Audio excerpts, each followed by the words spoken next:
Sharon Nelson's hands were still trembling when she pressed the lock on the back door of Harmony Key's music studio.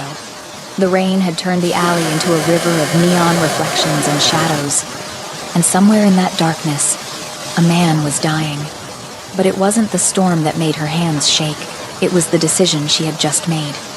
The decision that would change everything. 2 minutes ago, she had been wiping down the piano keys after her last student left, mentally calculating how many more lessons she needed to book before the eviction notice became final. The building owner wanted her out by the end of the month. 30 days to pack up 8 years of her life. 30 days to watch her dream of running a community music school dissolve into nothing. Then she heard the crash. Metal garbage cans toppling over in the alley behind her studio. The sound of someone running, stumbling, gasping for air. She had rushed to the back window and looked out into the rain-soaked darkness. That's when she saw him, a man in what looked like an expensive gray dress shirt, now torn and soaked through with something darker than water. Blood. So much blood. He had collapsed against the brick wall of her building, one hand pressed against his side where crimson seeped between his fingers. His other hand braced against the wall like he was trying to hold himself upright through sheer force of will. His black hair was slicked back but coming loose, rain and sweat making it fall across his forehead. Even injured, even bleeding out in an alley, there was something about the way he held himself that screamed danger and power. Then she heard the sirens. Blue and red lights strobed through the rain, getting closer. Voices shouted orders, harsh and aggressive. "Split up! He couldn't have gone far! Shoot on sight!" Shoot on sight. Not apprehend. Not bring him in. Shoot on sight. That's when Sharon made her choice. Maybe it was because she had grown up watching her brother get harassed by cops who saw black men as targets first and citizens second. Maybe it was because something in her gut told her that men who shouted "shoot on sight" weren't interested in justice. Or maybe it was simpler than that. Maybe she just couldn't watch another human being die in an alley while she did nothing. She had thrown open the back door and grabbed him by the arm. Inside. Now, he had looked at her with eyes so dark they seemed black in the dim light, and for one terrifying second, she thought he might refuse. But then he moved, letting her pull him through the doorway and into the shadowed interior of her studio. She locked the door behind them just as the first officer rounded the corner into the alley. Now Sharon stood in the darkness of her studio, her cream-colored knit sweater soaked with rain and someone else's blood, listening to boots stomp past her door. The man she had saved leaned against the wall near her upright piano, one hand still pressed to his wound, watching her with an intensity that made her skin prickle. Everything about this was wrong. The studio felt smaller with him in it, like his presence filled up all the air and space. Her worn jeans and gold hoop earrings suddenly felt inadequate, like she was a child playing dress-up in a world she didn't understand. The eviction notices stacked on her desk in the corner seemed to glow in the darkness, advertising her failure to anyone who looked. But it was him that made her most nervous. Up close, she could see details she had missed in the alley. The luxury watch on his wrist that caught what little light filtered through the windows. The kind of watch that cost more than her entire year's rent. The perfectly tailored cut of his shirt beneath the blood and rain. The way his face, sharp and angular with features that suggested East Asian heritage, showed no panic despite the wound in his side. He wasn't breathing hard. He wasn't panicking. He was watching her with the same calculated calm of a predator assessing its surroundings, deciding whether she was a threat or a tool or something else entirely. "They're not real police, are they?" Sharon whispered, her voice barely audible over the rain hammering against the windows. His eyes narrowed slightly. For a long moment, he said nothing. Then, in a voice low and controlled with an accent she couldn't quite place, he answered, "No, they're not." Something about the way he said it, with no fear, no gratitude, just cold acknowledgement, made Sharon's stomach drop. She had not saved some innocent person being framed. She had pulled something dangerous into her world, something that looked at her like she was a fascinating problem he hadn't expected to encounter. Outside, the voices grew more distant. The boots stomped further down the alley. The sirens began to fade, but Sharon couldn't move.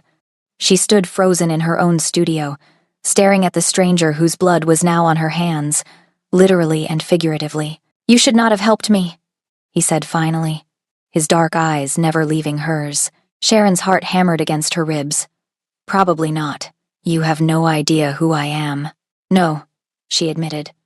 "I don't." He tilted his head slightly, studying her the way someone might study a painting they couldn't quite figure out. "And yet, you risked everything to hide me."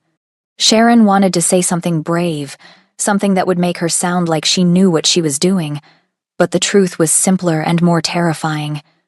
"I couldn't just let you die out there." Something flickered across his face, too quick for her to read. Then it was gone, replaced by that same calm, calculated mask.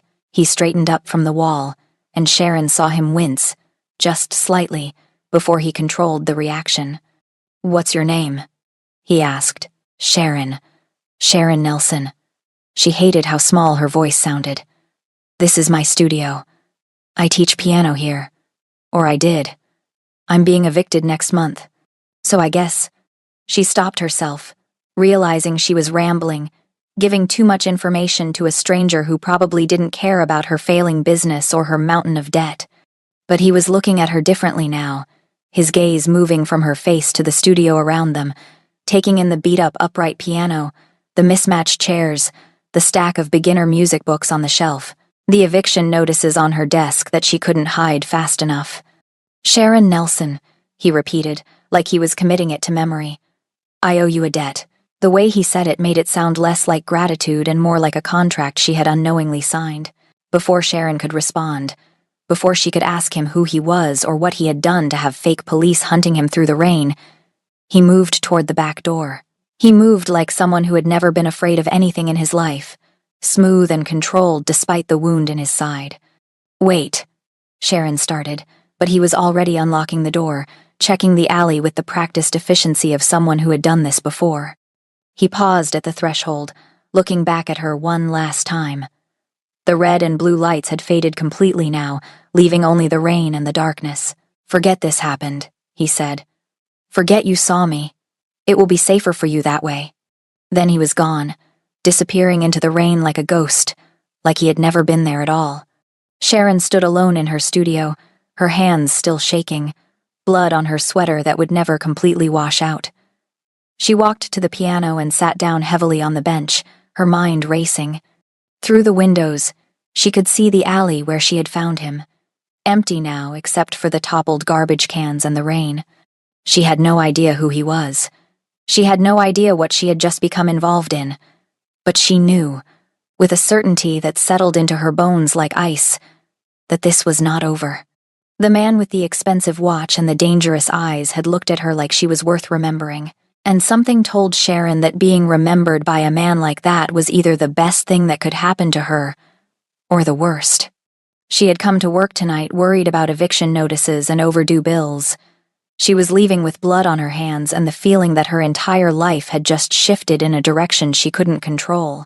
The rules had always kept her safe. But tonight, she had broken every single one, and the man who saw her do it knew exactly where to find her. Before we continue with this story, I need you to do something for me. Go ahead and like this video, and drop a comment telling me where you're watching from. It truly means a lot to me seeing this community grow across the world. Every like and comment helps us reach more people who love dark romance thrillers. Together, Sharon was wrapping her metronome in newspaper when she heard the first crash. She paused, one hand still holding the device that had kept time for hundreds of her students over the years, the other clutching the wrinkled sports section she'd been using as packing material. The sound came from the alley behind the studio, metal scraping against concrete, followed by what might have been a groan or just the wind. She set the metronome down carefully in the box marked "Fragile, Teaching Supplies," and checked her phone. 11:47 p.m. She should have left hours ago, but packing always took longer than she expected. Every item she wrapped was a memory. Every box she sealed felt like giving up another piece of the dream she'd built here. The eviction notice sat on top of the stack on her desk, its red stamp visible even in the dim light. Final notice of eviction. Vacate premises by March 31st. 3 weeks. She had 3 weeks to pack up 8 years of her life, 8 years of teaching neighborhood kids how to read music, how to find themselves in the space between the notes. Another crash. Louder this time. Then the unmistakable sound of someone falling. Sharon moved to the back window and peered out through the rain-streaked glass. The alley was a mess of shadows and yellow light from the single street lamp that actually worked. At first, she saw nothing but overturned garbage cans and the shimmer of rain on wet pavement. Then movement caught her eye, a figure stumbling against the brick wall of her building, sliding down slowly like they couldn't hold themselves up anymore. Her breath fogged the glass as she leaned closer. The figure was a man. She could see that much. He wore what looked like an expensive gray dress shirt, but it was hard to tell because it was soaked through with rain and something darker. His hand pressed against his side, and even from here, Sharon could see the dark stains spreading between his fingers. He was bleeding. Badly. Sharon's first instinct was to call 911, her hand already reaching for her phone. Then she heard the sirens, getting closer fast. Too fast, like they'd been right behind him. Blue and red lights strobed through the rain, painting the alley in alternating colors. The man in the alley heard them too. His head jerked up, and even from this distance, Sharon could see the way his whole body tensed. Not the relief of someone being rescued. The trapped alertness of prey that's just been cornered. Sharon watched 3 figures round the corner into the alley, all wearing what looked like tactical police gear. But something was wrong. The way they moved wasn't right. Too aggressive, too coordinated. They weren't calling out to identify themselves or offering help. "There!" one of them shouted. End of the alley. The injured man tried to stand, to run, but his legs gave out. He fell to one knee, and that's when Sharon saw one of the officers raise his weapon. "Shoot him!" Another voice barked. "Don't let him get away." Not, "Hands up." Not, "You're under arrest." Just, "Shoot." Sharon didn't think. She was already moving, yanking open the back door and running out into the rain. The cold hit her like a slap, soaking through her cream-colored sweater in seconds. She reached the man in 3 strides, grabbed his arm, and hauled with strength she didn't know she had. "Inside," she hissed. "Now." He looked up at her, and Sharon felt her heart stop.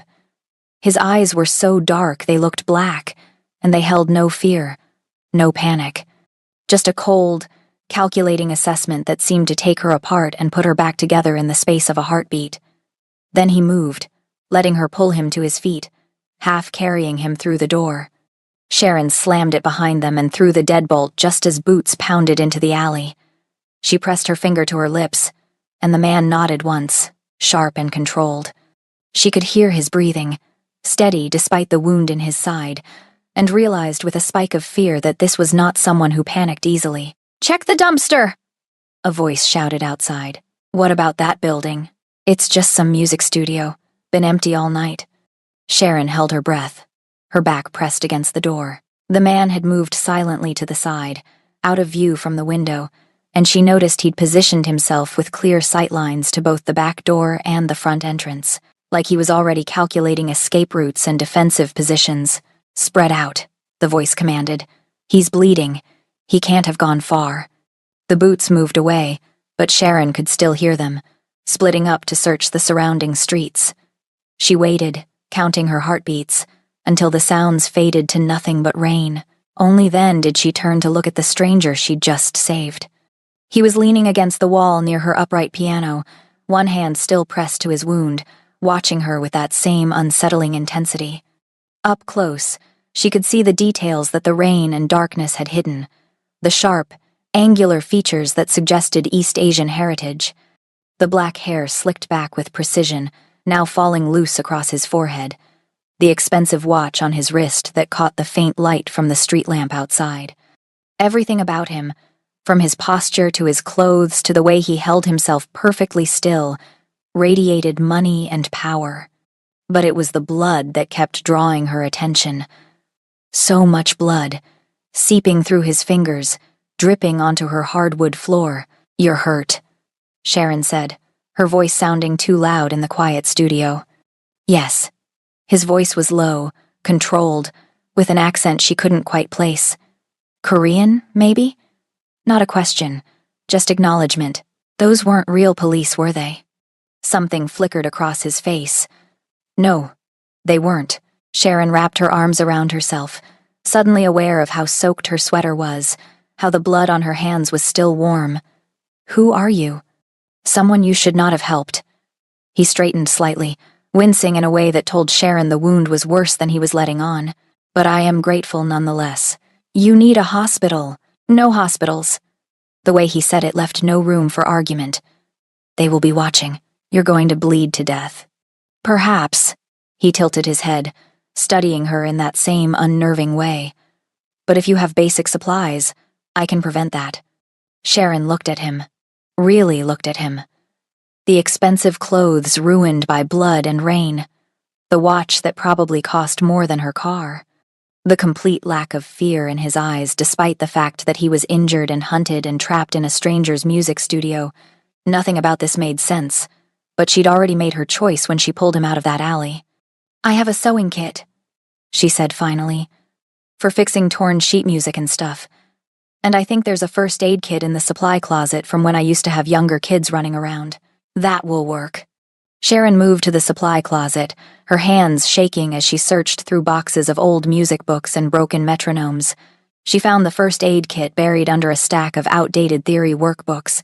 The white plastic case yellowed with age. The sewing kit was in her desk drawer, the little tin container her grandmother had given her years ago. When she turned back, he'd moved to the piano bench and was carefully pulling off his shirt. Sharon's breath caught. The wound was a gash across his ribs, deep and angry, still bleeding steadily. But it was the rest of him that made her stop. His torso was marked with scars, old ones that had healed into silver lines across his skin. These weren't accidents. These were the kind of scars you got from violence, the kind that told stories Sharon wasn't sure she wanted to know. You've done this before, she said quietly. Yes. He took the first aid kit from her hands and opened it with practiced efficiency, sorting through the contents with quick, assessing movements. The needle and thread, please. Sharon handed him the sewing kit, watching as he threaded the needle with steady hands. I can do it, she offered. I'm pretty good with my hands, piano teacher. He looked at her for a long moment, then handed her the needle. Steady hands are important. Yes.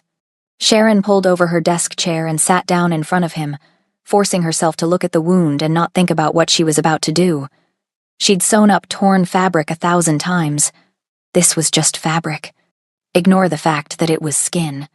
Ignore the fact that he was watching her with those dark, calculating eyes.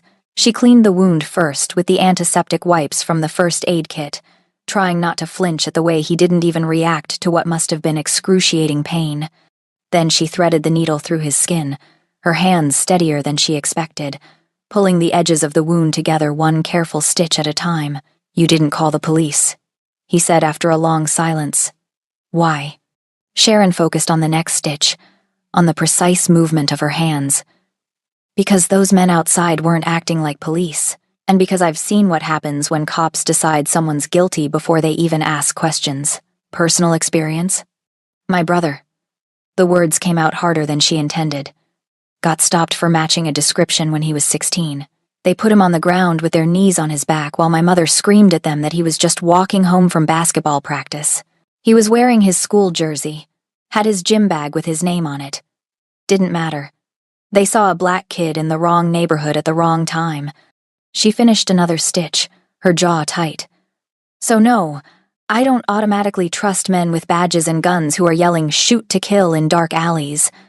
Smart, he said quietly. The men outside were not police. They were assassins wearing stolen uniforms. Sharon's hands didn't shake, but it was close. Assassins. As in people who murder for money. Yes. And they were trying to kill you. Yes. She tied off the final stitch and sat back, looking at her work. The stitching wasn't perfect. Not like a real doctor would do, but it was clean and tight, and the bleeding had stopped. She covered it with gauze pads and tape from the first aid kit, her hands moving on autopilot while her mind tried to process what he'd just told her. Who are you? She asked again, this time not sure she wanted the answer. He looked at her for a long moment, and Sharon had the distinct impression he was deciding how much truth to give her. "My name is Han Hyun, and I am someone you should forget you ever met. Kind of hard to forget someone you just stitched up in your music studio at midnight." Something that might have been amusement flickered across his face, though it didn't reach his eyes. "Nevertheless, for your safety, forgetting would be wise." He stood, moving with surprising ease considering he'd just been sewn back together with a sewing kit. Sharon stood too, suddenly aware of how small her studio felt with him in it, how much space he seemed to take up just by existing. Han Hyun picked up his ruined shirt and pulled it back on, buttoning it carefully over the bandage. The blood was less noticeable on the dark fabric, but Sharon knew it was there. She'd seen how much there was. "You live here?" he asked, his eyes moving around the studio with the same assessing gaze he'd used on her, taking in the worn furniture, the outdated equipment, the stack of eviction notices she'd been too tired to hide. "No, I have an apartment a few blocks away. This is just my studio. Or it was. I'm being evicted at the end of the month." His gaze sharpened on the notices. "Why?" Sharon laughed, the sound bitter even to her own ears. "Because teaching piano to kids whose parents can barely afford the lessons doesn't generate enough income to satisfy corporate landlords. The building got bought out 6 months ago by some investment company. They want to turn this into luxury condos or organic juice bars or whatever else makes rich people feel good about gentrifying neighborhoods." She wrapped her arms around herself, suddenly exhausted. "I've been here 8 years, taught over 200 kids. Some of them are in college now on music scholarships. Some of them just needed a place to go after school where someone cared if they showed up. Doesn't matter. Numbers don't work, so I'm out." Han Hyun said nothing, but Sharon saw his eyes linger on the final notice stamp, on her worn jeans and the cheap sneakers she wore because her good shoes had fallen apart months ago. She saw him take in every detail of her struggle like he was cataloging it for some purpose she couldn't begin to guess. "You should rest," Sharon said, breaking the silence. "At least until you're sure those men are gone. You can stay in the supply closet if you want. It's not comfortable, but it's out of sight." "I will not stay long." He moved toward the back door, checking the alley through the window with the practiced caution of someone who'd done this many times before. "But I will wait until the search moves on." Sharon nodded, not sure what else to say.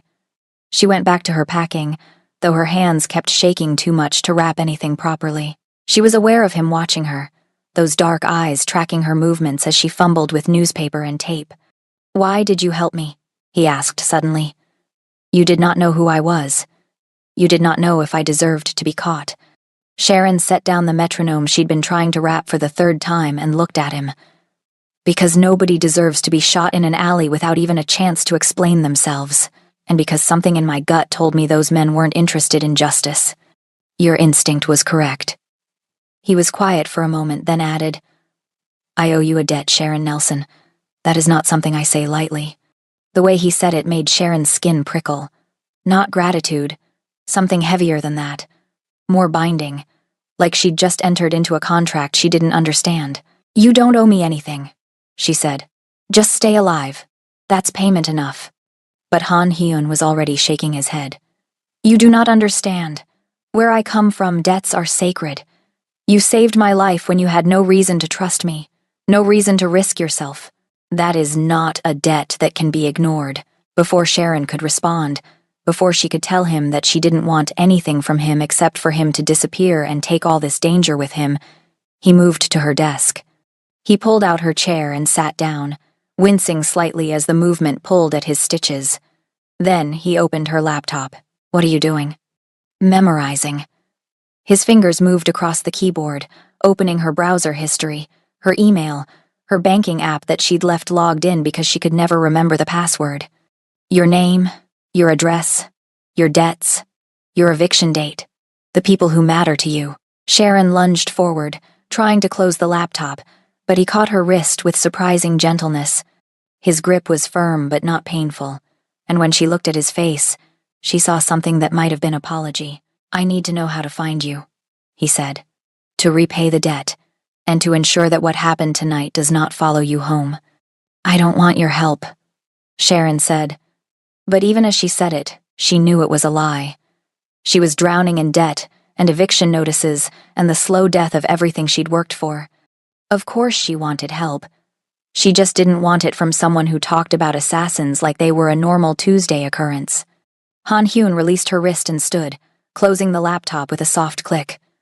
Want and need are different things. I will remember you, Sharon Nelson, and when the time comes, I will repay what I owe. He checked the window again, then moved to the back door. The rain had lessened to a drizzle, and the sirens had faded completely. He unlocked the deadbolt and opened the door a crack, scanning the alley with the methodical precision of a soldier. Wait, Sharon said. At least let me call you a car or something. You're still hurt. I have people I can call. He paused at the threshold, looking back at her one last time. In the dim light, his face was all sharp angles and shadows, beautiful in a dangerous, untouchable way. Forget this happened. Forget you saw me. It will be safer for you. How am I supposed to forget something like this?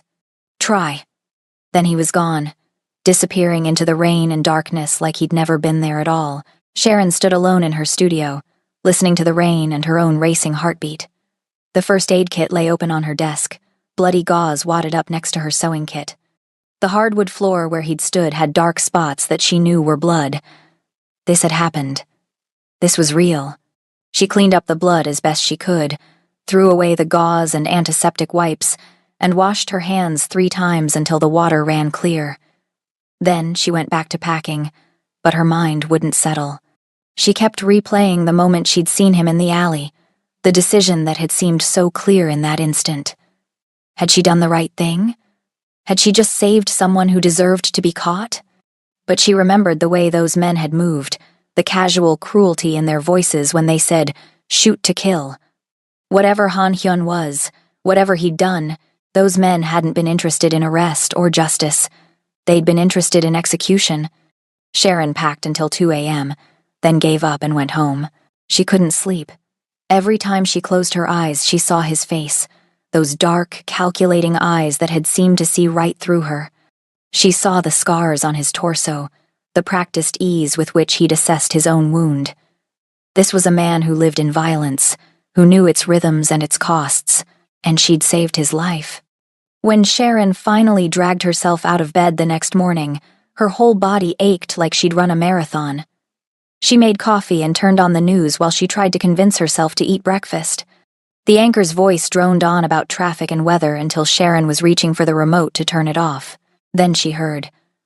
Violent confrontation between rival gangs left 3 dead in the downtown warehouse district last night. Police are calling it an escalation of an ongoing territory dispute between organized crime factions. No arrests have been made, and police are asking anyone with information to... Sharon's hand froze on the remote. Downtown warehouse district. Last night, 3 dead, but there was no mention of a police chase. No mention of an injured man fleeing through alleys. No mention of assassins in stolen SWAT uniforms. She watched the rest of the news, but the story never came up again. Just gang violence and ongoing investigation and stern-faced police captains promising to crack down on organized crime. The coffee turned bitter in her mouth. What had she stepped into? Sharon got to the studio the next day, her mind still churning through everything that had happened. She was so preoccupied that she almost missed it at first. The stack of bills on her desk, crisp and new, bound with a paper band. She picked them up slowly, counted them twice because she couldn't believe it the first time. $10,000. In cash. There was a note underneath, written in precise, elegant handwriting on expensive cardstock, for the stitches. And the discretion. H. Sharon's hands shook as she set the money down. $10,000.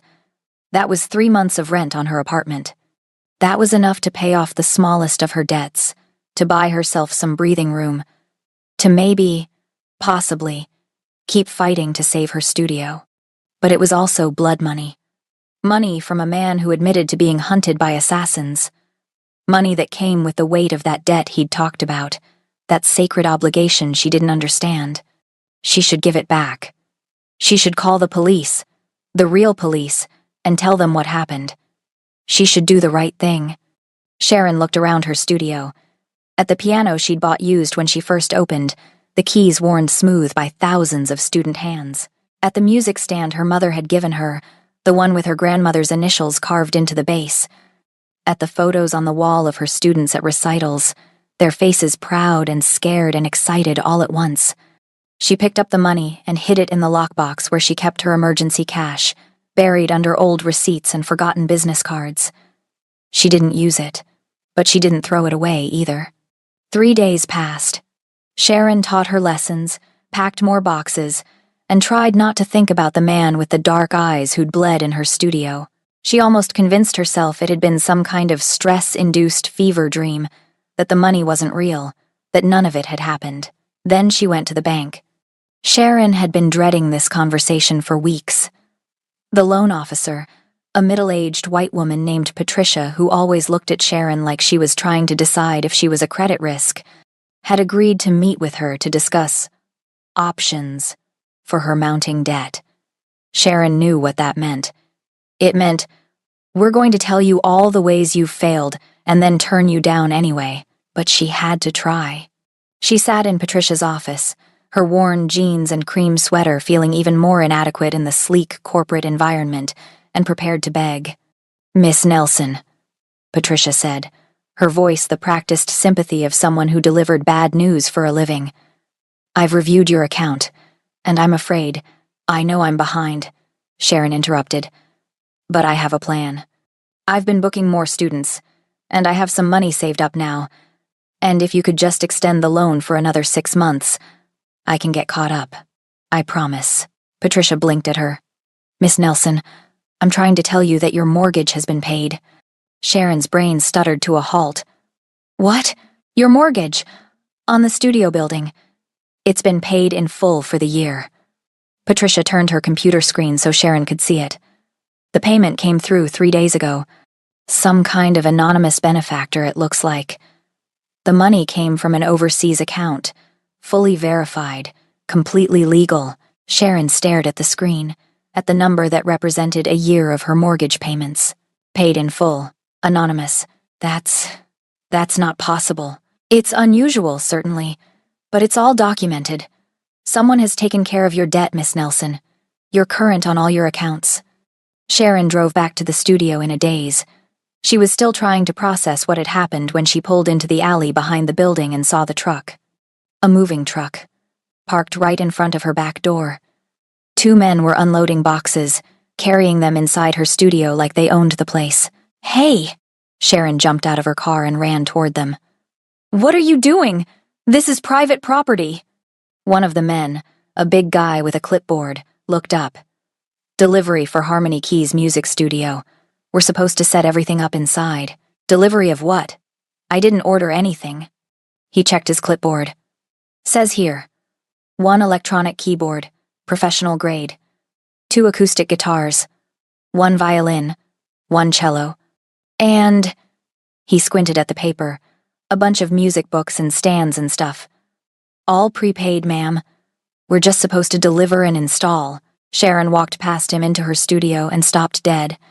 The instruments were already inside, still in their boxes but clearly expensive. Professional grade. The kind of equipment she'd been dreaming about for years but could never afford. There was even a new desk, sleek and modern, to replace her beat-up old one. "Who ordered this?" she demanded. "Don't know, ma'am. Order came through a company account. All anonymous."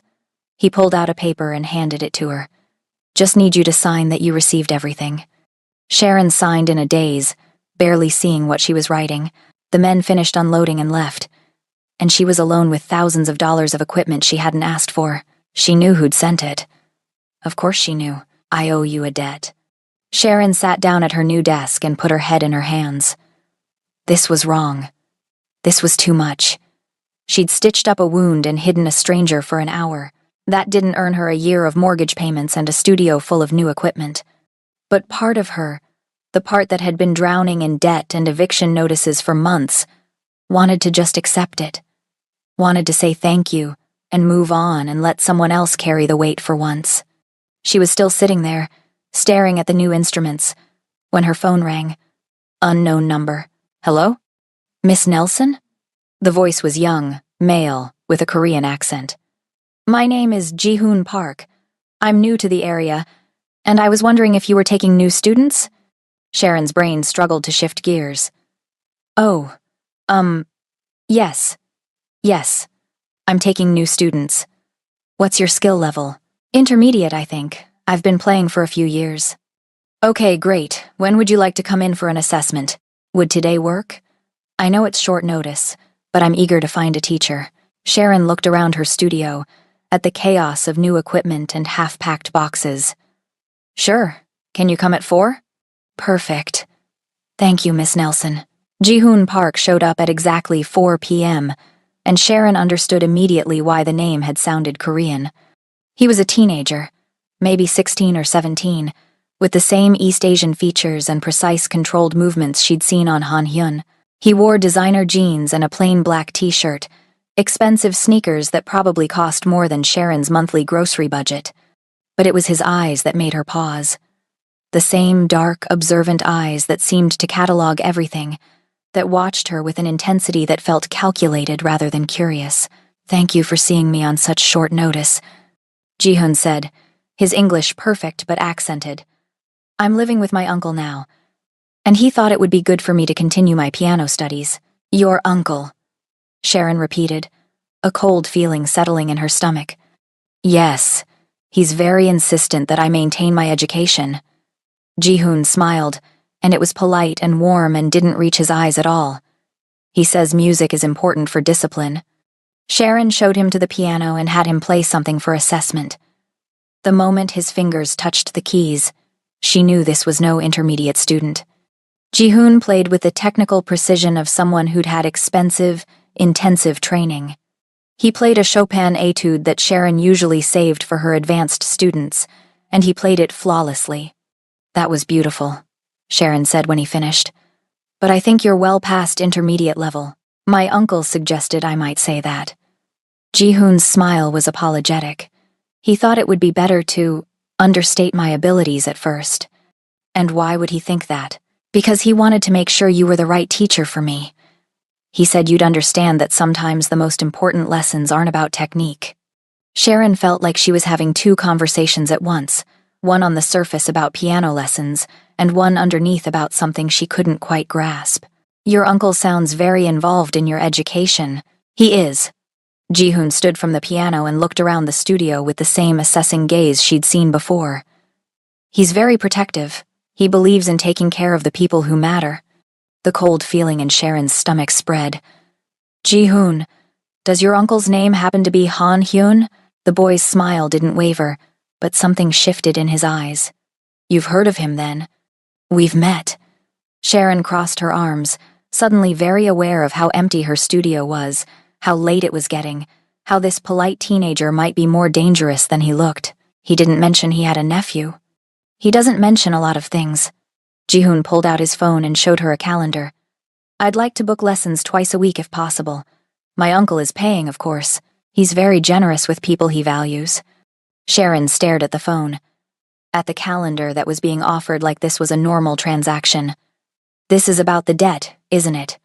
The mortgage, the instruments, and now you. He's watching me. My uncle believes in being thorough. Ji-hoon pocketed his phone, and he keeps his promises. He said he owed you a debt. This is how he pays it. By sending his nephew to spy on me. By ensuring you're safe. For the first time, Ji-hoon's pleasant mask slipped, and Sharon saw something harder underneath. You helped him when he was vulnerable. That makes you valuable. And valuable things need to be protected. Sharon wanted to argue, to tell this kid and his dangerous uncle that she didn't need protection or surveillance or any of this. But the words stuck in her throat because part of her, the part that had been struggling alone for so long, was relieved. Relieved that someone was watching. Relieved that someone cared if she was safe. And that relief terrified her more than anything else. Twice a week, she said finally. Tuesdays and Thursdays at 4. Ji-hoon's smile returned, warm and professional. Perfect. I'll see you next Tuesday, Miss Nelson. After he left, Sharon sat at her new desk and tried to process everything. The mortgage paid off, the new instruments, a nephew who played piano like a professional and watched her like a bodyguard. Han Hyun was keeping his promise. He was repaying his debt. But the cost of that repayment was her privacy, her independence, her ability to pretend that night in the alley hadn't changed everything. She was packing up for the night when she noticed it. The black sedan parked across the street, windows tinted, engine running. She'd seen it yesterday too, though she hadn't thought much of it at the time. Now she couldn't stop staring at it. Sharon grabbed her keys and her jacket and walked straight toward the car. If Han Hyun was going to have her watched, the least he could do was be honest about it. But as soon as she stepped off the curb, the sedan's engine revved. By the time she reached the street, it was already pulling away, leaving her standing alone in the gathering darkness. Sharon watched the taillights disappear around the corner and felt something shift inside her. This wasn't over. Whatever she'd started that night in the rain, whatever debt Han Hyun thought he owed her, it was just beginning. She'd saved a stranger's life and thought that would be the end of it. But she was starting to realize that with men like Han Hyun, there were no clean endings. Only debts and obligations and invisible threads that bound people together in ways they couldn't escape. Sharon went back inside, locked the door, and stood in her studio full of expensive equipment she hadn't asked for, feeling watched by eyes she couldn't see. She'd thought she was saving someone that night. Now she wondered if she'd done the exact opposite, if she'd trapped herself in something she didn't understand and couldn't control. The rain started again, pattering against the windows like a reminder, like the sound of blood dripping on hardwood floors, like the first few notes of a song she didn't know yet but would have to learn to play. The invitation came 2 weeks later, delivered to her studio in a cream-colored envelope with embossed lettering. Sharon almost threw it away, assuming it was junk mail, until she saw the name, the Lotus Foundation Arts and Education Gala. She'd heard of the Lotus Foundation. Everyone in arts education had. They gave massive grants to community programs, funded after-school initiatives, kept struggling schools afloat. Sharon had applied for their grants 3 times over the years and been rejected every time. She wasn't connected enough, didn't have the right networks, couldn't compete with programs that had professional grant writers and political backing. But here was an invitation to their annual gala, personally addressed to her, Miss Sharon Nelson and guest. There was a note attached in handwriting she didn't recognize. Your work with community music education has not gone unnoticed. We would be honored to have you attend. Sharon turned the invitation over in her hands, studying it like it might be a trap. Maybe it was. Maybe this was another part of Han Hyun's invisible manipulation, another way he was managing her life without asking. But the foundation was legitimate. This could be real networking, real opportunities.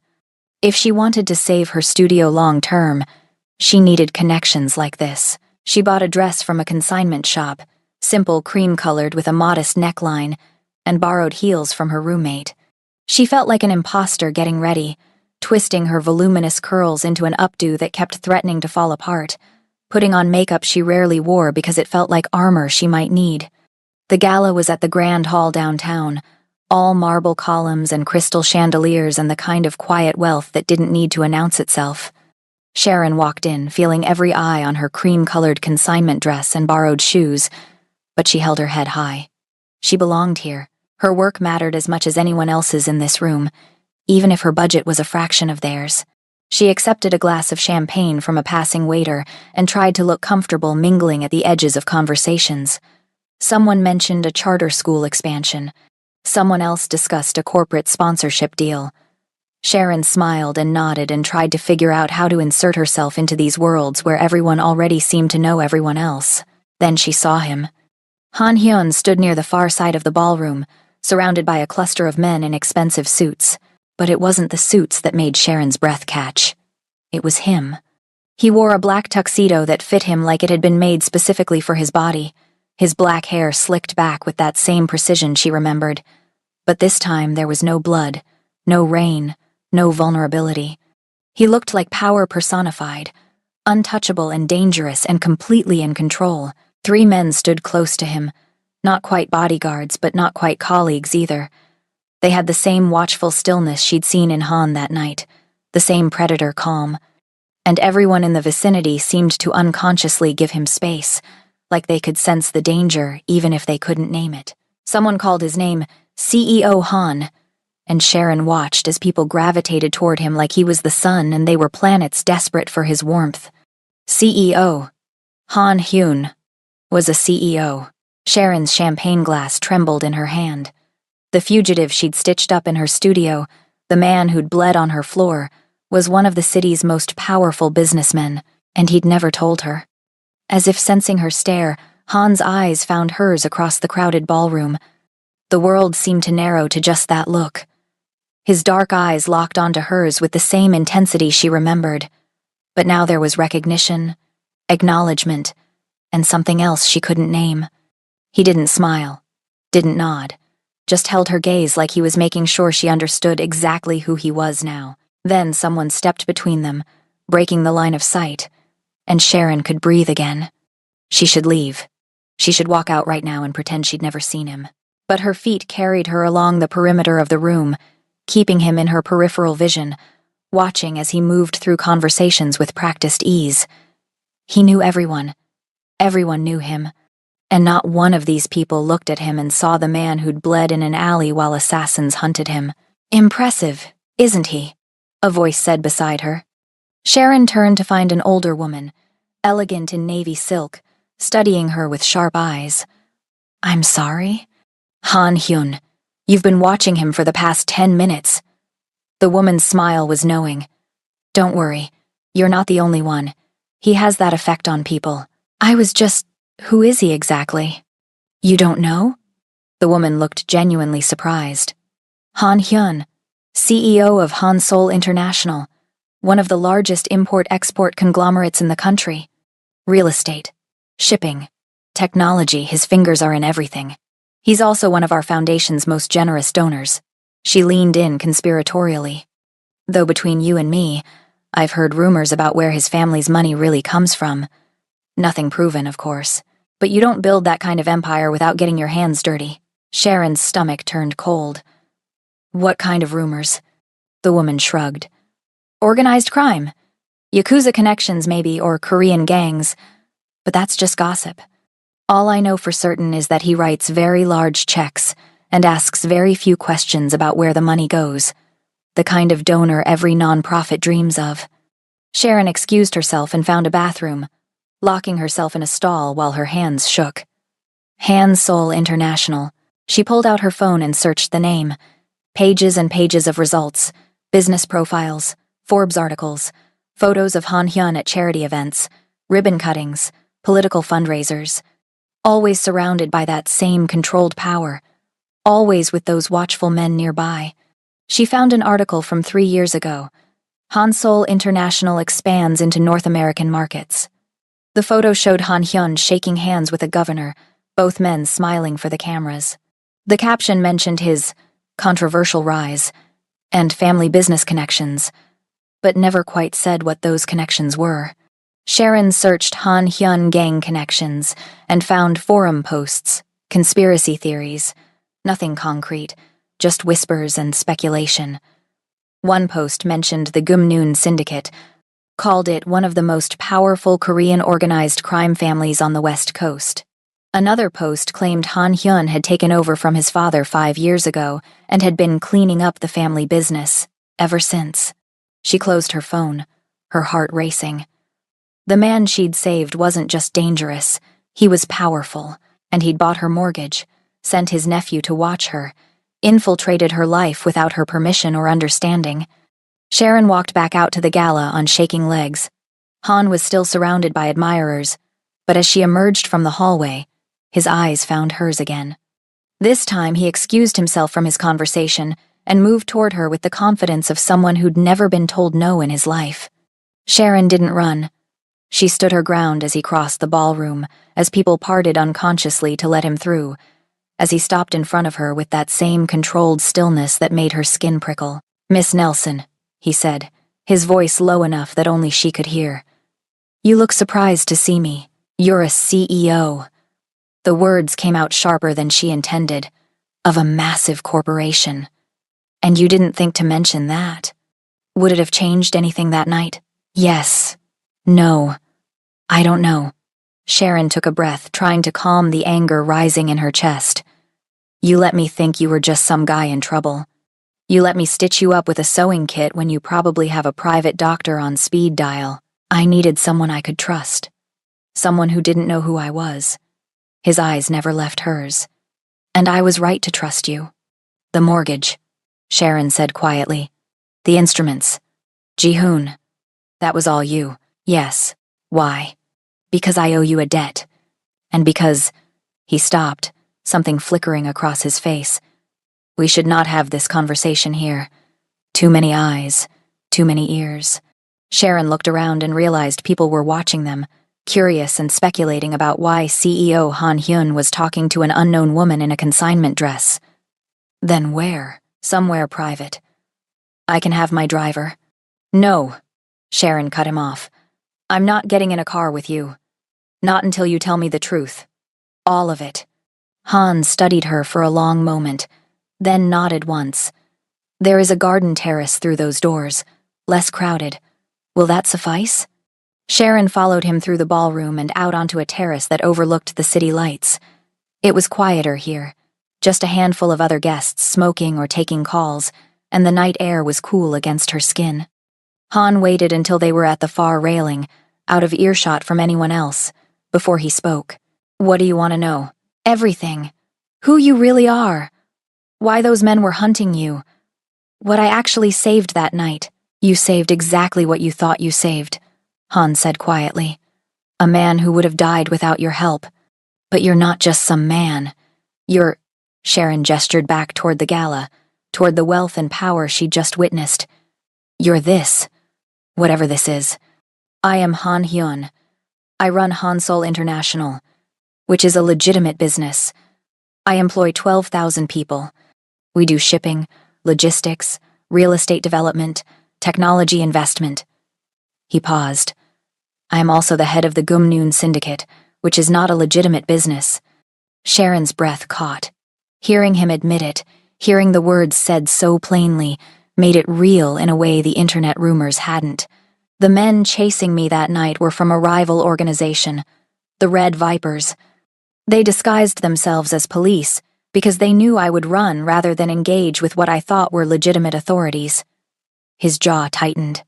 They wanted to kill me, and they wanted to do it in a way that would embarrass me, make me look like a common criminal fleeing justice. But you are a criminal, Sharon said. Yes. He didn't flinch from it, didn't try to soften it. I inherited an organization built on violence and control. I have spent 5 years trying to move us toward legitimate business, to wash the blood off our hands. But you cannot erase history. You cannot make people forget what your family was, what you are. Sharon gripped the railing, her knuckles white. And me? What am I in all this? You are the woman who saved my life when you had no reason to, when you saw me at my most vulnerable and chose compassion over caution. Han turned to face her fully. You are also, unfortunately, a target now. What? The Red Vipers have been searching for the person who helped me escape that night. They do not know it was you yet, but they are looking. And when they find out, he stopped, something dangerous flashing in his eyes. They will use you to get to me. That is why I paid your mortgage, why I sent Ji-hoon, why I have had a security detail watching your studio every night. I am trying to keep you safe from the consequences of your kindness. Sharon stepped back from him, anger flaring hot in her chest. You've been watching me, having me followed, controlling my life without asking. And you call that keeping me safe? I call it necessary. You don't get to make that choice for me. Sharon's voice rose, and a few heads turned their direction. She lowered it to a harsh whisper. You don't get to decide what I need or how I live or who watches me. I'm not some asset you acquire, some problem you manage. I'm a person. I know that. For the first time, Han's control seemed to crack, frustration bleeding through. Do you think I want this? Do you think I want you involved in my world? I told you to forget that night happened. I tried to keep my distance, but you are in danger whether you accept it or not, and I will not let you die because you are too stubborn to accept help. Help? Sharon laughed bitterly. You call surveillance and manipulation help? I call it the only way I know how to protect something. He stopped abruptly, his jaw clenching. Someone I value. The air between them felt charged, dangerous. Sharon could hear her own heartbeat, could feel the way her body responded to his proximity despite her anger. This was wrong. He was dangerous. He was a criminal who'd admitted to running an organized crime syndicate, but he'd also been honest with her just now in a way she suspected he rarely was with anyone. And part of her, the part that had been drowning alone for so long, wanted to let him carry some of the weight. The building, Sharon said finally. My studio. You said you bought it? The corporation that was evicting you is a subsidiary of one of my legitimate companies. I discovered this after I left your studio that night. When I looked into your situation and realized my own organization was taking away the one thing that mattered to you, his voice went hard. I fired the entire board of directors. Then I arranged for the deed to be transferred to you anonymously. It will be processed next week. Sharon stared at him. You're giving me the building. You saved my life. You stitched me back together with a sewing kit and asked for nothing in return. The building is yours. Consider the debt partially repaid. I don't want your debt repayment. I want... Sharon stopped, not sure what she wanted anymore. Safety, honesty, distance, closeness. Everything was tangled up and contradictory. What do you want, Sharon? Han asked quietly. Before she could answer, his phone buzzed. Then again. He pulled it out, and Sharon saw his entire expression change, going from frustrated to cold and deadly in the space of a heartbeat. We need to leave. Now. What's wrong? They found you. He grabbed her arm, not rough but urgent. The Vipers. They just sent me a photo of your studio. They know who you are. Sharon felt the world tilt. What? Han was already moving, pulling her back toward the ballroom while talking rapidly into his phone in Korean. Two of the men who'd been nearby earlier materialized out of the crowd, falling into step beside them. Bodyguards, Sharon realized. He'd had bodyguards watching him all night, and she'd thought they were just colleagues. My car is out front, Han said. We need to get you somewhere safe. I need to go home. My things. Your things do not matter. Your life matters. Han's grip on her arm tightened. They have already been to your studio. If they know where you work, they know where you live. We are not going to your apartment. Sharon wanted to argue, but the cold certainty in his voice stopped her. This was real. The danger she'd half believed was theoretical had become concrete, immediate. Someone was hunting her because she'd saved Han Hyun's life. They made it to the front of the building where a black SUV waited, engine running. Han opened the back door and practically pushed her inside, sliding in beside her while his bodyguards took the front seats. The vehicle was moving before the door even closed. Where are we going? Sharon asked, her voice shaking. My penthouse. It is the most secure location I have. Han was still on his phone, still speaking rapid Korean. Sharon caught words like security and studio and something that might have been cleanup. They ransacked your studio, he said, switching to English as he ended the call. My people are there now assessing the damage. It appears they were sending a message rather than trying to find you. Everything is destroyed. But nothing was taken. Sharon felt tears burn her eyes. Her piano, her photos. 8 years of her life in that studio. How bad? Bad. Han's expression was grim. I am sorry. This is my fault. If I had moved faster, if I had better security on you. Stop. Sharon wiped her eyes angrily. Just stop. I don't want apologies. I want to understand what happens now. Now you stay with me until the threat is neutralized. And how long will that take? Han's silence was answer enough. The penthouse was exactly what Sharon expected from a man who ran a corporate empire and a crime syndicate. Floor-to-ceiling windows with a view of the entire city. Furniture that probably cost more than her car. Art on the walls that looked original and priceless. Everything clean and expensive and impersonal except for a shelf near the window that held books in Korean and a photo of an older couple Sharon assumed were his parents. Guest bedroom is through there, Han said, pointing down a hallway. You will have your own bathroom. Anything you need, just ask. What I need is my life back. Sharon stood in the middle of his living room, feeling displaced and angry and scared. I need to not be in danger because I made one good choice. I know. Han looked exhausted suddenly, the controls slipping to show something roar underneath. If I could undo this, if I could take back the danger I brought to your door, I would, but I cannot. All I can do is keep you alive. Sharon wanted to stay angry at him, wanted to blame him for everything, but looking at him now, at the tension in his shoulders and the weight in his eyes, she realized he was carrying guilt she hadn't asked him to carry. The gala invitation, she said suddenly. That was you too, wasn't it? Yes. I arranged it through intermediaries.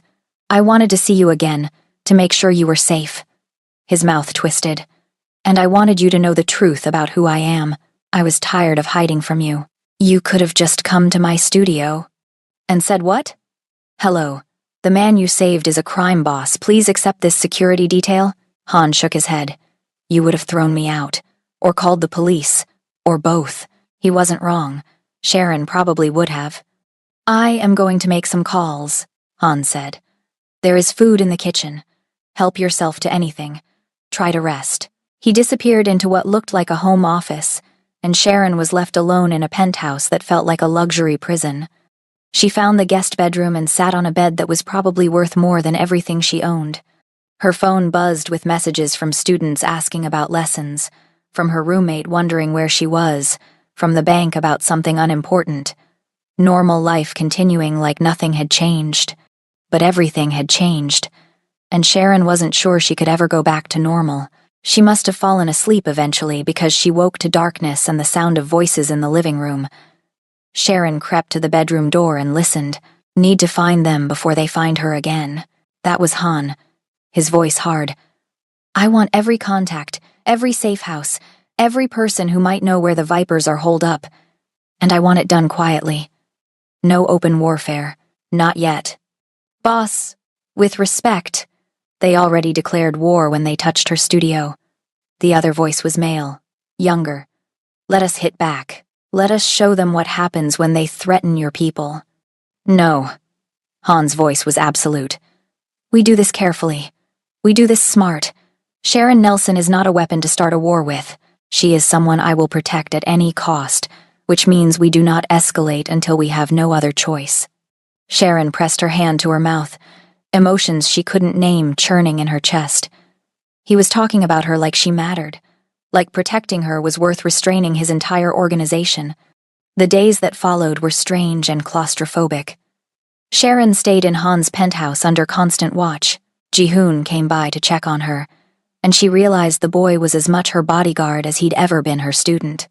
Han was gone during the days, managing his businesses and apparently hunting the Red Vipers, but he came back every evening and they ate dinner together in silence, heavy with things neither of them said. On the third night, Sharon couldn't take it anymore. I need to go back to work, she said over the takeout Han had ordered. My students need me. The recital is in 2 weeks, and we're not ready. Absolutely not. Han didn't even look up from his food. It is not safe. It's not safe to hide here either. Those men aren't going to give up just because I'm inconvenient to find. Sharon set down her chopsticks. And I'm not going to stop living my life because of them. The recital is important. My students have been preparing for months. Some of them need the scholarship money this could lead to. I'm not canceling on them, then postpone it. No. Sharon's voice was firm. You want to protect me. Fine. Flood the venue with security. Put bodyguards everywhere. But I'm doing this recital. With or without your permission. Han finally looked at her, something like frustration and reluctant admiration in his eyes. You are incredibly stubborn. And you're incredibly controlling. We've established this. Sharon met his gaze steadily. I saved your life because I believe people deserve second chances. But I also believe life is worth living, even when it's dangerous. Maybe especially then. So either help me make this recital safe, or get out of my way. For a long moment, Han said nothing. Then, slowly, he smiled. It transformed his face, made him look younger and less dangerous and heartbreakingly human. Very well, he said. We will do your recital. But on my terms, with my security, and you do not argue with my people when they tell you something is not safe. Deal. The next 2 weeks passed in a blur of preparation. Han was true to his word. He rented out the entire grand hall where the gala had been held, arranged for professional sound equipment, hired ushers and stage managers. Sharon's students practiced in a rehearsal space so nice they could barely believe it was real, and everywhere Sharon looked, there were Han's people. Men and women in elegant suits who watched the doors, monitored the hallways, checked every delivery and visitor. It should have felt oppressive. Instead, it felt like armor. Sharon barely saw Han during those 2 weeks. He was hunting the Vipers, she knew, though he never gave her details. She caught glimpses of him late at night when he returned to the penthouse, saw the blood on his knuckles once that he tried to hide, heard him on the phone speaking in Korean with a voice like ice. But he always asked how her day was, always made sure she'd eaten, always looked at her like she was something precious and breakable that he couldn't afford to lose. The night before the recital, Sharon found him standing at the window looking out at the city. She'd been planning to go straight to bed, but something about the tension in his shoulders made her stop. "Can't sleep?" she asked.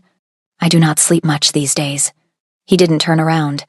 Too many threats to track, too many variables to control. Sharon moved to stand beside him. From up here, the city looked like a carpet of lights stretching to the horizon, beautiful and vast and indifferent. "Have you found them? The Vipers?" "We are close. My people think they are planning something for tomorrow night. They know about the recital." Han's jaw clenched. "I have 100 security personnel covering the venue, snipers in the rafters, armed guards at every entrance. But if they truly want to get to you, to get to me through you, then they will try regardless of what we do," Sharon finished. "So we might as well give my students their moment, give them something beautiful before the violence comes." Han finally turned to look at her. "How are you so calm about this?" "I'm not calm. I'm terrified." Sharon wrapped her arms around herself. "But I'm also tired of letting fear control everything. I've spent the last year watching my dream die slowly, losing my studio piece by piece because I was too afraid to take risks. Then I made one brave choice saving you, and everything changed. I don't regret it. Even with all of this, I don't regret it." "You should." Han's voice was rough. "You should regret ever seeing me in that alley, but I don't." Sharon reached out without thinking and touched his arm. "You've been honest with me, even when the truth made you look bad. You've protected me without asking for anything in return, and you've given my students opportunities they never would have had without you. Whatever else you are, you're also someone who keeps his promises." Han stared at her hand on his arm like he couldn't quite believe it was there. Then, slowly, he covered it with his own. "After tomorrow," he said quietly. "After this is over, you can leave. Go back to your life. I will make sure the Vipers never bother you again. You will be free of all of this. And if I don't want to be free of it?" The words were out before Sharon could stop them. "What if I want to understand what this is between us?" Han's eyes met hers, dark and intense, and full of something Sharon was afraid to name. "You do not want to be involved with someone like me, Sharon. I have blood on my hands, real blood. People have died because of my orders." "I know." She didn't pull away. "And you're still the man who looked at my eviction notices and decided to give me back my studio. Who sends his nephew to learn piano so I'll be protected? Who is putting 100 people at risk tomorrow to make sure my students get to perform? You're not just the blood on your hands. You're also the man who keeps his promises."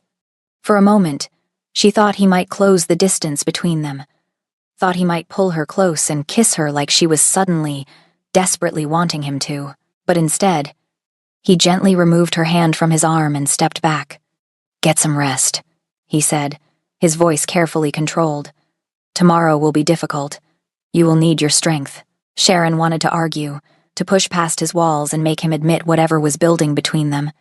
But she could see the tension in every line of his body, the way he was holding himself back through sheer force of will. "Good night, Han," she said softly. "Good night, Sharon." The day of the recital was perfect. Clear skies, perfect temperature, her students dressed in their best clothes and buzzing with nervous excitement.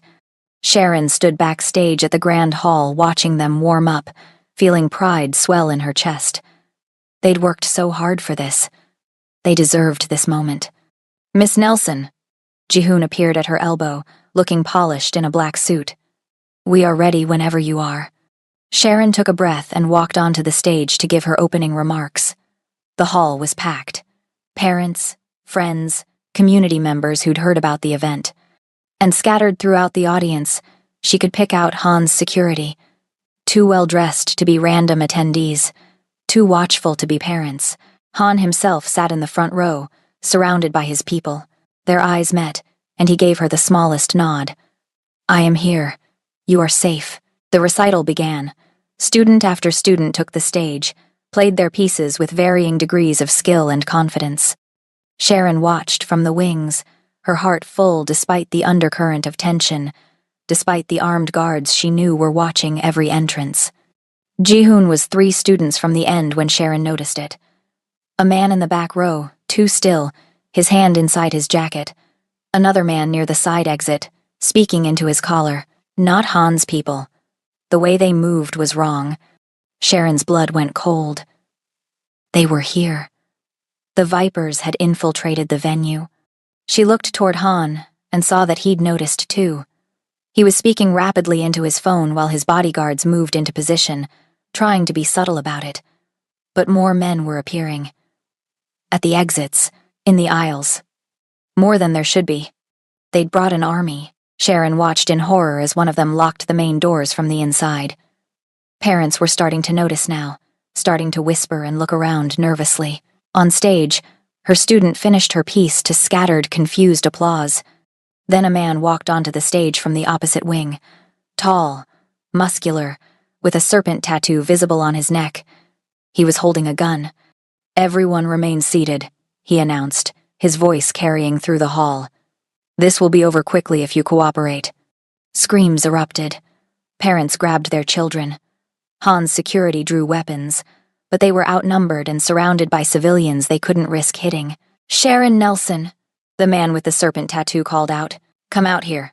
Now, or we start shooting students." Sharon's whole body was shaking, but she made herself walk onto the stage. She'd put these people in danger. Her students, their families, all because she'd saved Han Hyun's life. "I'm here," she said, her voice steadier than she felt. "Good." The man grabbed her arm roughly, dragging her to center stage. He pressed the gun to her temple, and Sharon heard Han roar her name from the audience. "Now, Han Hyun, we know you're here. Come out, or I blow her head off in front of all these nice people." Han stood slowly. His face was a mask of cold fury Sharon had never seen before. "Let her go.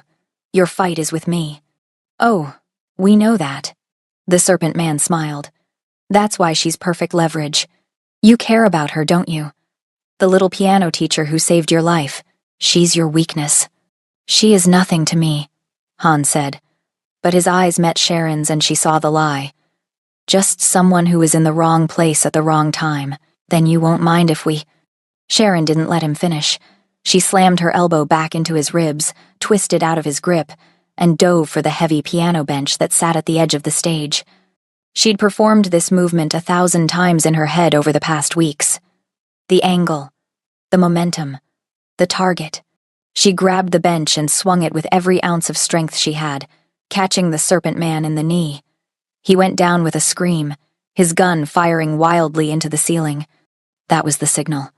Han's snipers in the rafters opened fire. Armed guards at the exits moved in. Han himself was running toward the stage with a speed and violence that was terrifying to witness. Gunfire erupted. Sharon grabbed the nearest students and pulled them behind the piano as bullets stitched through the air.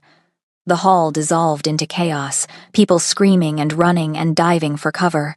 The serpent man, still down but not out, lunged for Sharon. She kicked at him, but he was stronger, faster. His hand closed around her ankle, dragging her back. Sharon screamed and grabbed for purchase, her fingers finding piano keys that depressed in a discordant crash. Then Han was there. He pulled the Viper leader off her and slammed him into the stage floor with a sickening crack. They fought with a brutal efficiency Sharon had never witnessed, all raw power and controlled violence. Han's movements were precise, devastating, every strike calculated to disable or destroy. The Viper pulled a knife. Han caught his wrist and twisted until something snapped. The man screamed. Han didn't slow down. He grabbed the Viper by his collar and his belt and literally threw him across the stage, through the beautiful grand piano that exploded in a cacophony of strings and wood and ivory keys. The rest of the fight was over in minutes. Han's security overwhelmed the Vipers. Real police were flooding in now, called by someone's 911 call. Sharon sat on the stage floor, surrounded by her students who clung to her and cried, and watched as Han Hyun stood in the ruins of the recital hall, covered in blood that wasn't his, breathing hard. His eyes found hers, and Sharon saw the question there. "Are you hurt? Are you okay?" She nodded, not trusting her voice. He moved toward her, but the police were there now, separating everyone, taking statements, securing the scene. The police, the real ones this time, were surprisingly deferential to Han Hyun. His lawyers arrived within 15 minutes, already talking jurisdiction and self-defense, and standing their ground. Sharon watched in a daze as bodies were covered, witnesses were interviewed, and her students were reunited with terrified parents. Ji-hoon appeared at her elbow, completely calm despite everything. "Are you hurt, Miss Nelson?" No, I'm okay." Sharon looked at him. "You knew this would happen." Uncle anticipated the possibility. Ji-hoon's young face was serious. That is why he prepared so thoroughly. He would not have let you do this recital if he had not been confident he could protect you. Someone could have died, but no one did. Because Uncle never fails when it matters. Ji-hoon squeezed her shoulder gently. He is very good at protecting the things he loves. Sharon started to ask what he meant by that, but then the police wanted her statement. By the time she finished talking to them, the hall was nearly empty. The bodies had been removed, the evidence collected. All that remained was the destruction, the shattered piano, the bullet holes in the walls, the blood on the stage where she'd performed 100 times in her imagination, but never like this. She found Hans sitting at the edge of the stage, his expensive suit ruined, his knuckles split and bleeding. His lawyers were gone. His security had pulled back to give them space. It was just the two of them in the ruins. Sharon sat down beside him, her legs dangling off the stage. For a long time, neither of them spoke. "I destroyed your recital," Han said finally, his voice raw. "You saved my life." Again. Sharon looked at the shattered piano, at the keys scattered across the stage like broken teeth. "The recital doesn't matter. Those people are safe because of you. They were in danger because of me. No. They were in danger because of the Red Vipers, because of men who see violence as the solution to everything." Sharon turned to face him. "You could have let me be captured, used me as bait to draw them out. But instead, you fought for me. You protected my students. You kept your promise." Han laughed, the sound bitter. "I killed 3 men tonight, Sharon. In front of children. In front of you. I am exactly the monster you should be running from. Then why am I not running?" He looked at her then. Really looked at her. And Sharon saw everything he'd been holding back. The fear, the guilt, the desperate hope that she might understand him despite everything. "Because you are braver than anyone I have ever known," Han said quietly. "Or more foolish. I have not decided which. Maybe both." Sharon reached out and took his bloody hand in hers. "The Vipers. Is it over?" "Yes. Their leader is dead. The survivors will scatter or be absorbed by other organizations. They will not bother you again. Then what happens now?" Han's thumb traced circles on her palm, the gesture unconscious and intimate. "Now you are free. You can go back to your studio, teach your students, live your life without armed guards and assassins and crime bosses complicating everything. Is that what you want?" "What I want," Han said, his voice strained, "is irrelevant. You deserve better than this. Better than me." Sharon moved closer, until their shoulders touched. "Earlier, you said you owed me a debt. That debts are sacred where you come from. Does that debt include making my choices for me? No. Then stop deciding what I deserve. Stop trying to protect me from yourself. Sharon took a breath. I know who you are. I know what you've done. And I'm still here. That should tell you something. Han's dark eyes searched her face. You cannot want this. You cannot want a life where danger follows you, where every moment could be your last. I don't want that, Sharon admitted. But I also don't want to spend the rest of my life wondering what might have happened if I'd been brave enough to choose you anyway. Sharon, can you love someone like me? She interrupted. Someone who doesn't understand your world, who will question your choices, who comes with students and recitals and a life that doesn't fit with yours. I already do, Han said, the words pulled from somewhere deep. From the moment you pulled me into your studio, from the moment you risked everything for a stranger, I have been yours, even when I tried not to be. Sharon felt tears burn her eyes, but they were the good kind. The kind that came with relief and hope and the terrifying joy of choosing something dangerous because it felt right. Then ask me what you wanted to ask earlier, she said. Before you decided I deserved better. Han cupped her face in his bloodied hands, his touch impossibly gentle. Sharon Nelson, can you love a man with blood on his hands? A man who will bring danger to your door? A man who is more monster than human on most days? Sharon leaned into